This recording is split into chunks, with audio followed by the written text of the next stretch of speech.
Assalamualaikum warahmatullahi wabarakatuh.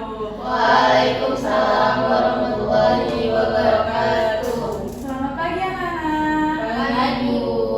Gimana kabarnya, sehat? Sehat, Alhamdulillah. Sebelum memulai pembelajaran pada pagi hari ini, marilah kita berdoa terlebih dahulu agar ilmu yang kita dapatkan bisa bermanfaat. Berdoa menurut kepercayaan masing-masing, dimulai berdoa. Berdoa selesai. Pada pagi hari ini, sebelum kita melanjutkan pembelajaran, kita presentasi terlebih dahulu kehadirannya. Siapa tahu ada yang nggak masuk kan? Nah, pertama atas nama Aurelita Zurawijaya. Ada, Bu. Oke, sehat nak? Sakit. Sakit apa tuh? Sakit batuk, Bu. Semoga cepat sehat ya. Selanjutnya ada Ibu Atul Nabila. Hadir, Ibu. Sehat nak? Alhamdulillah sehat, Ibu. Alhamdulillah. Selanjutnya ada Ibu Rizal Desta. Hadir, Bu. Oke, yang ganteng sendiri sehat. Sehat, Bu. Sehat. Selanjutnya ada Manggita Citra Dewi. Hadir, Bu. Gimana? Kemarin sakit ya? Iya, Bu. Sudah. Alhamdulillah sudah baik. Alhamdulillah. Jaga kesehatan selalu ya nak. Oke. Nah, sebelum kita melanjutkan ke pembelajaran topik hari ini, Ibu mau recall nih pembelajaran yang kemarin. Kita kan kemarin sudah belajar tentang faktor-faktor yang mempengaruhi persebaran flora dan fauna. Kemarin ada faktor apa aja? Iklim. Ya, itu termasuk faktor A. Alam. Abiotik. Ya, selain iklim ada apa lagi? Biotik. Ada biotik. Apa? Faktor biotik. Ya, faktor biotik itu dipengaruhi oleh apa? Oleh hewan, tumbuhan, dan manusia. Ya, selain iklim tadi ada apa lagi? Gunung itu termasuk apa? Gunung, lereng, Topografi. ya, topografi. Nah, di sini kita akan belajar terkait persebaran flora dan fauna di Indonesia. Nah, kalian mungkin bisa menyebutkan salah satu hewan atau tumbuhan yang ada di Indonesia serta daerahnya mungkin yang paling terkenal gitu. Rafflesia. Oke, nah Alvin? Rafflesia. Dari mana? Sumatera. Dari Sumatera. Mungkin yang lain? Nah, kita mungkin. Kodomo, Ibu. Kodomo. Kodomo. Komodo. Komodo, Bu. Komodo. Komodo dari mana? Nak Nabila? Dari NTT. Dari NTT. Oke, ada lagi tumbuhan yang lain mungkin atau hewan? Kita mau menjawab? Cendrawasih, Bu, dari Papua. Iya, cendrawasih dari Papua. Nah, itu salah satu bentuk persebaran flora dan fauna di Indonesia. Nah, sekarang kita mau lihat dulu nih asal muasal kenapa flora dan fauna itu bisa tersebar gitu di Indonesia. Halo teman-teman semuanya, jumpa lagi dengan channel Pak Dwi. Kali ini Pak Dwi akan sampaikan tentang paparan Sunda dan paparan Sahul. Teman-teman, sebelum zaman es berakhir kira-kira 20.000 tahun yang lalu, Semenanjung Malaya, Pulau Sumatera, Jawa, Madura, Bali, dan Kalimantan masih menjadi satu daratan dengan benua Asia, yang dikenal dengan Sundaland atau Dataran Sunda.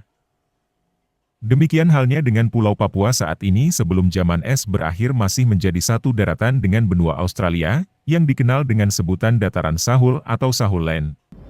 Ketika zaman es berakhir dimulai 20.000 tahun yang lalu, Maka es di seluruh permukaan bumi mencair hingga menyebabkan permukaan air laut naik. Dataran rendah tergenang air laut sehingga memisahkan Pulau Sumatera, Jawa, Madura, Bali dan Kalimantan dari daratan Asia. Daratan yang tergenang air laut inilah yang kemudian dikenal dengan dangkalan Sunda atau paparan Sunda. Yang sekarang ini meliputi Laut Jawa, Selat Karimata dan Selat Malaka. Dangkalan Sunda ini biasanya memiliki kedalaman antara 20 sampai dengan 50 meter. Di wilayah timur Indonesia Pulau Papua dahulu menjadi satu daratan dengan Australia. Daratan inilah yang dikenal dengan dataran Sahul atau Sahulland. Setelah zaman es berakhir daratan yang menghubungkan Pulau Papua dengan Australia tergenang air laut. Daerah genangan inilah yang sekarang dikenal sebagai paparan Sahul atau dangkalan Sahul, yang meliputi pantai utara Australia, Laut Timor, dan Laut Arafura. Nama Sahul sendiri muncul pertama kali pada peta yang dibuat orang Belanda Matthew Flinders pada abad ke-17 yang menandai timbunan pasir dangkal bawah laut antara Australia dan Pulau Timor. Demikian teman-teman, semoga bermanfaat. Terima kasih telah berkenan klik video ini. Jangan lupa subscribe. Oke, nah tadi kalian sudah melihat videonya. Videonya tentang apa? Ada yang bisa menjelaskan sedikit? Iqbal mungkin bisa menjelaskan tadi menjelaskan tentang apa? Videonya. Videonya menjelaskan tentang kalau daratan di Indonesia itu sebelum es mencair ada beberapa wilayah yang menyatu. Oke, benar. Jadi di ribu juta tahun yang lalu wilayah Indonesia adalah satu daratan yang sama. Jadi Pulau Jawa, Sumatera, Kalimantan itu menjadi satu daratan gitu. Nah, kemudian akhirnya terpecah karena adanya proses tektonik dan juga mencairnya es. Nah, di sini Ibu ada peta persebaran flora dan fauna. Nah, ini anak-anak bisa pelajari ya.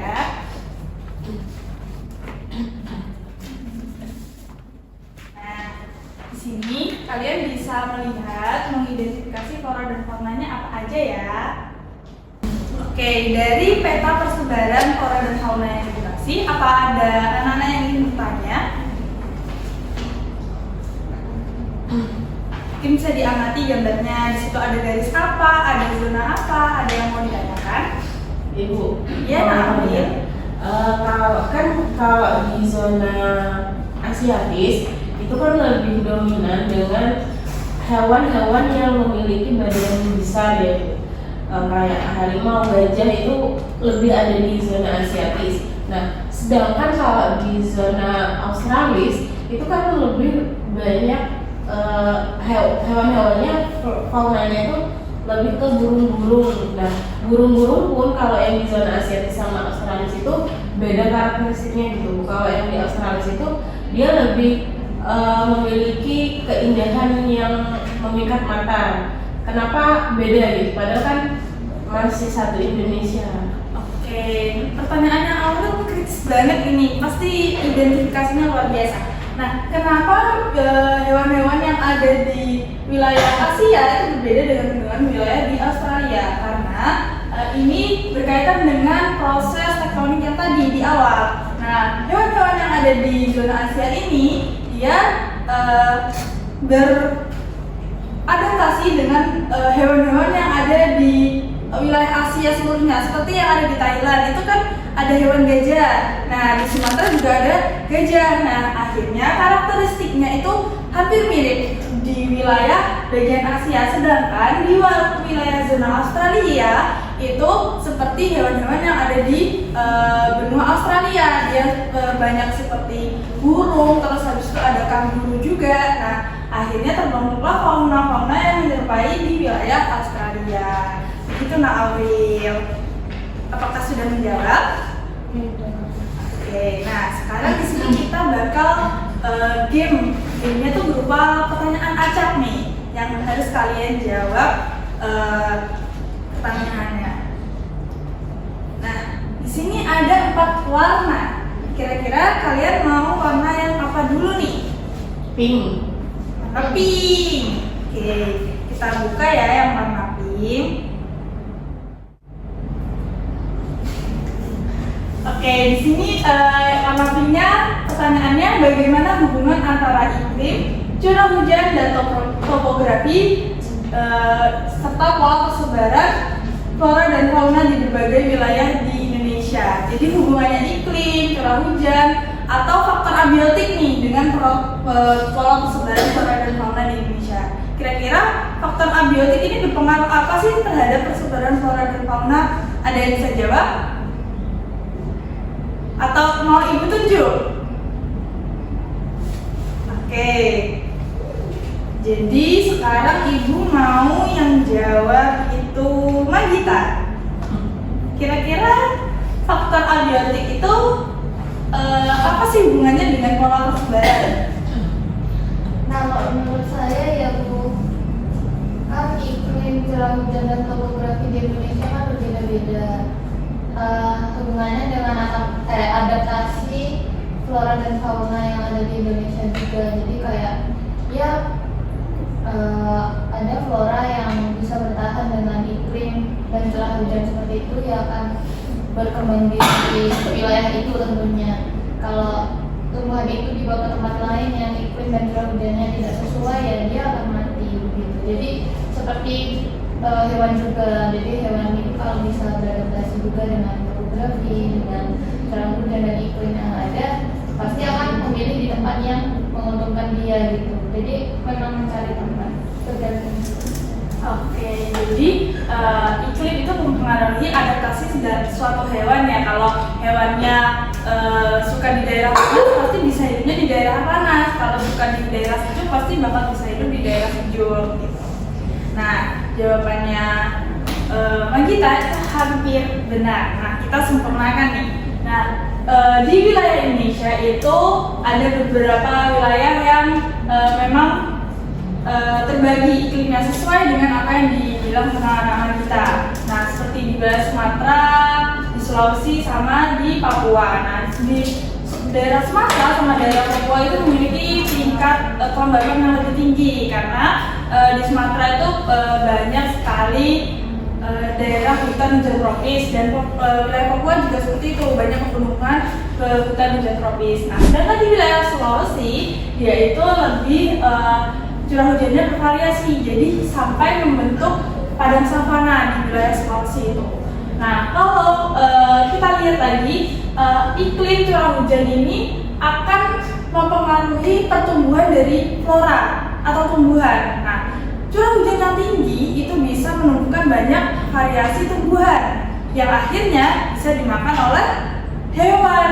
Nah, semakin bervariasi tumbuhannya atau banyak sekali pilihan tumbuhannya, maka kebutuhan makanan hewan itu kan juga tercukupi secara banyak, apalagi yang herbivora. Jadi kayak gajah bisa besar di wilayah Asia, terus habis itu, tapi kalau di Nusa Tenggara itu hewannya kecil-kecil, tidak seperti di wilayah Asia gitu kan ya. Nah, di wilayah tengah di situ ada zona peralihan. Di zona peralihan itu hewannya lebih kecil daripada dua zona yang lainnya. Nah, karena di wilayah peralihan itu hewannya terisolasi. Dia mau ke wilayah Asia ada laut, ke wilayah Australia juga ada laut. Jadi dia tuh tidak bisa mencari sumber daya makanan selain di tempatnya dia. Akhirnya tumbuhan karakteristiknya dia itu jadi kecil-kecil, berbeda dengan wilayah di zona Asia dan wilayah zona Australia. Nah, flora-floranya yang ada di wilayah tiga zona itu juga berbeda karena juga dipengaruhi oleh iklim dan curah hujan serta topografinya. Tuh, ada yang mau ditanyakan? Sudah cukup. Oke, sudah cukup. Kita lanjut ke pertanyaan selanjutnya ya. Mau yang warna apa? Hitam tuh waktunya sudah dipilih gitu. Oh iya, ya udah hijau. Oke, di warna hijau ini ada pertanyaan mengapa fauna khas Asiatis banyak ditemukan di Indonesia bagian barat dan fauna Australia sebenarnya ditemukan di Indonesia bagian timur. Ini pertanyaannya udah ditanyakan Aurel. Ada yang bisa merangkum lebih singkat? Saya Ibu. Ya. Karena tadi sebelum SNCAI itu wilayah Indonesia dibagi dua, ada Sundaland sama Satuland.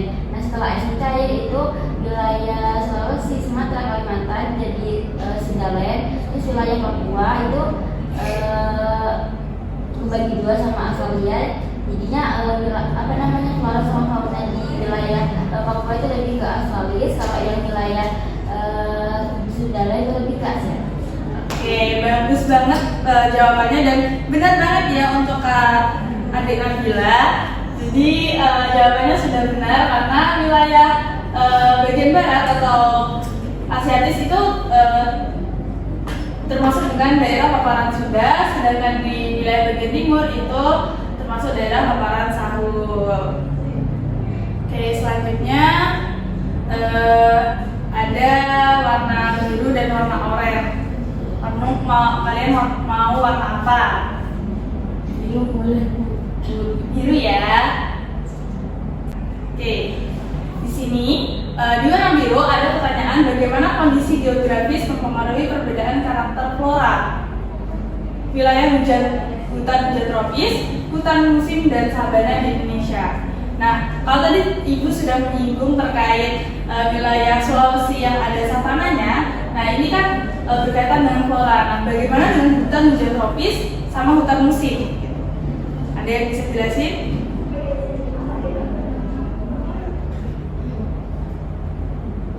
Yang ada savananya Ya, di wilayah Sulawesi dan Nusa Tenggara.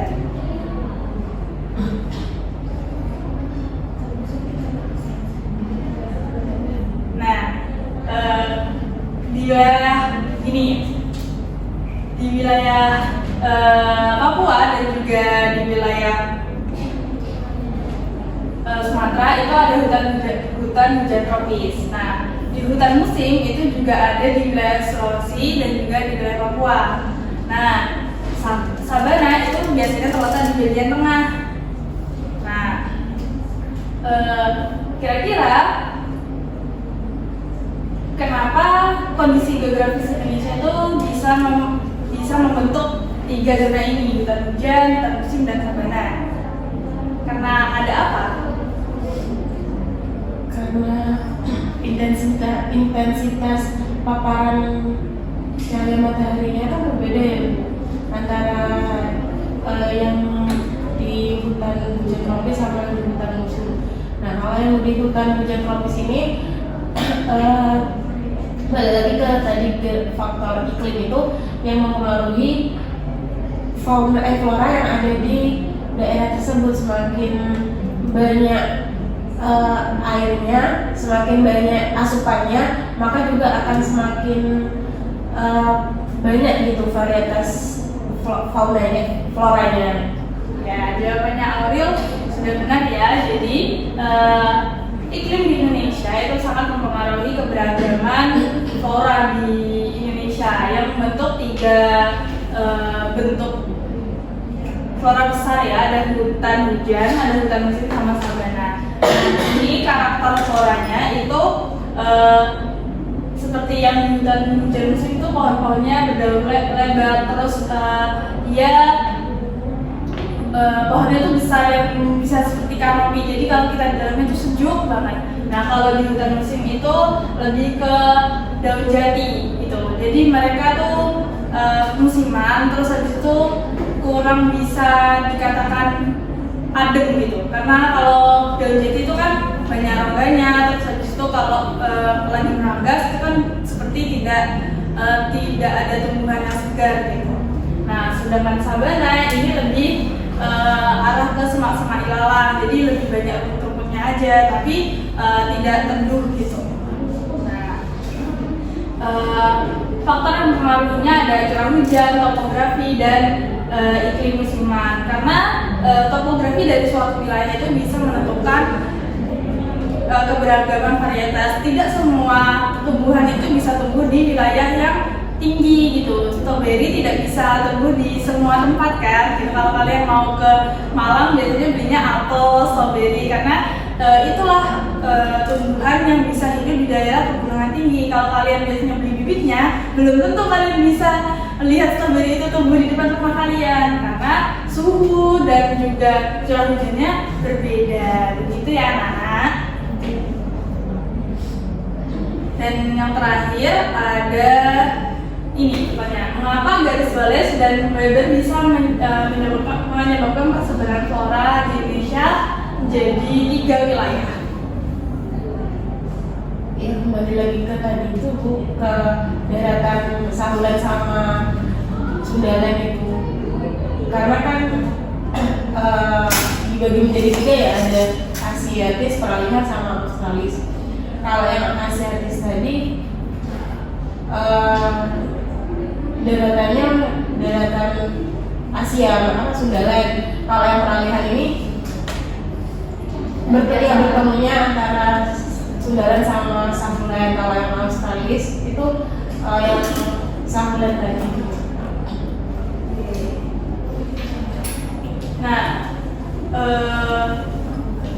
tepatnya garis Weber sama garis baris ini tercipta setelah lama dari Sundaland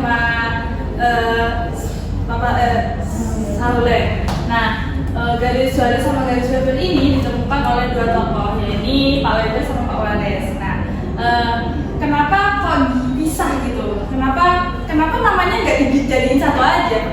Fauna Indonesia, kenapa harus dibagi? Nah, proses pembagian ini itu untuk mempermudah kita membedakan wilayah-wilayah yang membagi fauna gitu. Nah, karena garis Weber dan Wallace ini berfokus sama faunanya, berbeda kalau di wilayah berbeda dengan karakteristik flora. Flora itu seperti sabana tadi ada di dua wilayah, ada yang di wilayah tengah, ada di wilayah juga di wilayah Asia gitu. Nah, kalau fauna ini lebih kepada ditentukan oleh garis ini, yang garis Wallace itu membentang di antara Kalimantan dan Sulawesi. Nah, sedangkan Weber ini ke timur gitu. Awalnya itu cuma ada satu garis, jadi garis Weber aja yang memisahkan antara wilayah Kalimantan Jawa ini dengan wilayah timur gitu. Nah, kemudian Pak Wallace ini, Pak Weber itu menemukan garis lagi gara-gara di Nusa Tenggara itu Nusa Tenggara dan Bali itu garisnya tuh berbeda, hewannya itu berbeda walaupun jaraknya dekat.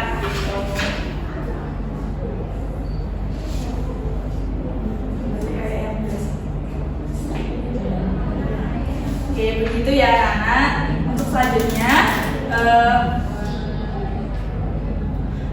selanjutnya itu ada game yang akan kalian kerjakan di lembar kerja kalian.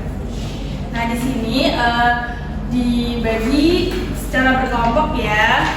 Nah, di sini kalian ada yang membawa HP atau semua bawa HP? Ibu. Nah, di sini kalian bisa scan ya. Nanti di dalamnya kalian akan menemukan link. Linknya itu berisi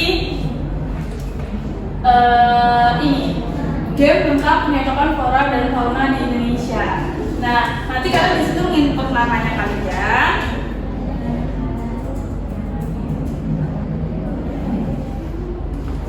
Nah, terus kalian pencet mulai deh.